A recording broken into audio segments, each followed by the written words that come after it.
आज আমি প্যানকেক বানাবো। তো আজ আমি আপেলের চাটনি বানাবো। তো আপেলের চাটনি দিয়ে প্যানকেকটা খাওয়া হবে। তো আপনারা দেখেন আমি আপেলের চাটনিতে কি দিচ্ছি। অর্ধেক লেবু নিয়েছি, একটা লঙ্কা নিয়েছি, শুকনো লঙ্কা, আর তিনটে দারচিনি নিয়েছি, একটা তেজপাতা নিয়েছি। তো আমি এখন আপেলটাকে ছুলে নেব। আপেলের চাটনি দিয়ে প্যানকেক বানিয়ে খেয়ে দেখবেন, খুব ভালো লাগে খেতে। এখানে কোনো ফোড়ন নেই, এই শুকনো লঙ্কা দারচিনিটা ফোড়ন পড়বে, আমার বেশি লাগবে না। তো আমার একটা আপেলের হয়ে যাবে। এখন আমি কেটে নিয়েছি আর লম্বা লম্বা করে। এখন আমি যাচ্ছি গ্যাসে।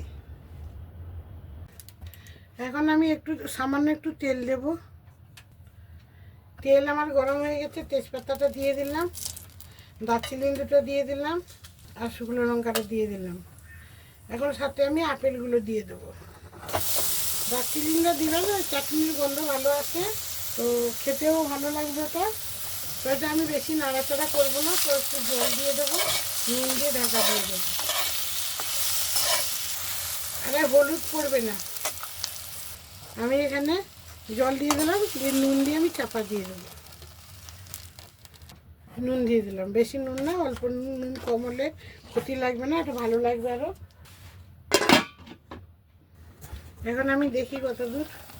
এই আমার দেখেন চাটনি দিয়ে আপেল সেদ্ধ হয়ে গেছে। তো এখানে আমি 50 ml চিনি দিয়ে দিলাম, আর এখানে যে লেবুটা কাটা আছে ওটা রসটা দিলাম, হাফ লেবু রস দিলাম। লেবু রসটা দিলাম কেন, আপেলটা তো টক থাকবে না, তার জন্য একটু খাট্টা মিঠাটা যাতে লাগে। আমি বেশি লেবু দেইনি, এক ফালা লেবু দিয়েছি। সাথে আমি দিচ্ছি বাড়ি বাড়ি লম্বা করে আদা কুচি করে নিয়েছি। তো এটা আমি দিয়ে দিলাম। এটা আমার 2-3 মিনিট ফুটবে, চিনিটা অবধি মেল্ট হওয়া অবধি। তারপরে আমি এটাকে ঢেলে নেব। তো আমার আপেলের চাটনিটা হয়ে গেছে। তো আপনারা একবার বানিয়ে দেখবেন, প্যানকেকের সাথে খেতে কত দারুণ লাগবে। তো আমার এটা আমি গ্যাস বন্ধ করে দিলাম। এখন আমার এটা হয়ে গেছে।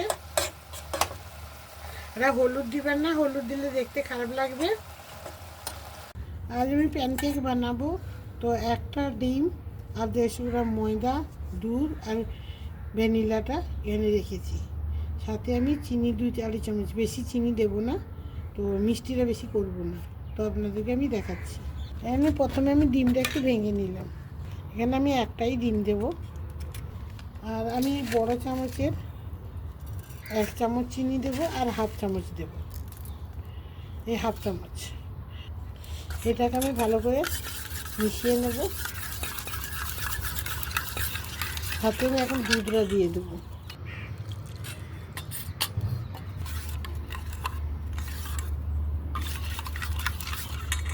আমার এখানে 150 গ্রাম ময়দা আছে। এখন আমি এখানে ভ্যানিলা একটু 2 ফোঁটা ভ্যানিলা দেব। এটাকে ভালো করে মিশিয়ে নেব। আমার এখানে আরেকটু দুধ লাগবে, আমি আন্দাজেই দিচ্ছি। তো এটা আমি একটু ঢাকা দিয়ে রেখে দেবো। আর এখন গ্যাসের পাশে ঢাকা দিয়ে দেবো। তো যখন আমি বানাবো, এখানে আর কিছু দিবার নেই। তার সাথে আমি আপেলের চাটনি বানিয়েছি, আপনারা দেখে নেবেন এতে।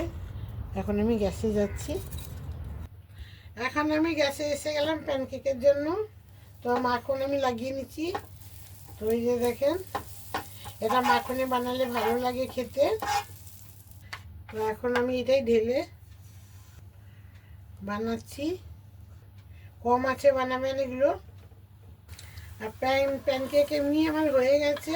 এটা আমি উল্টে দিচ্ছি। তো প্যানকেকটা আপেলের চাটনির সাথে ভালোই লাগে। আর এই যে দেখেন, হাতে উল্টে যাবে, এই যে দেখেছেন তো, খুন্তি হাতা কিচ্ছু লাগে না।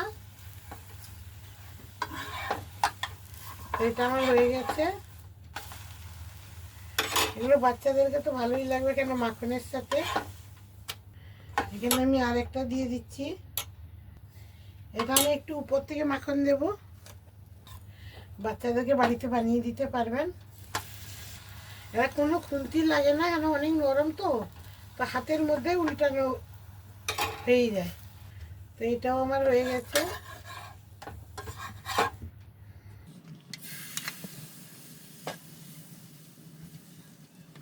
প্যানকেক তো সবাই জানে, নাস্তায় জল খাবারে বি খেতে পারবেন, আর বিকেলে বাচ্চাদেরকেও বানিয়ে দিতে পারবেন। তো আমি এটা উপর থেকেই মাখনটা এখন দিচ্ছি, কেন নিচে মাখনটা ঠান্ডায় জমে গেছে।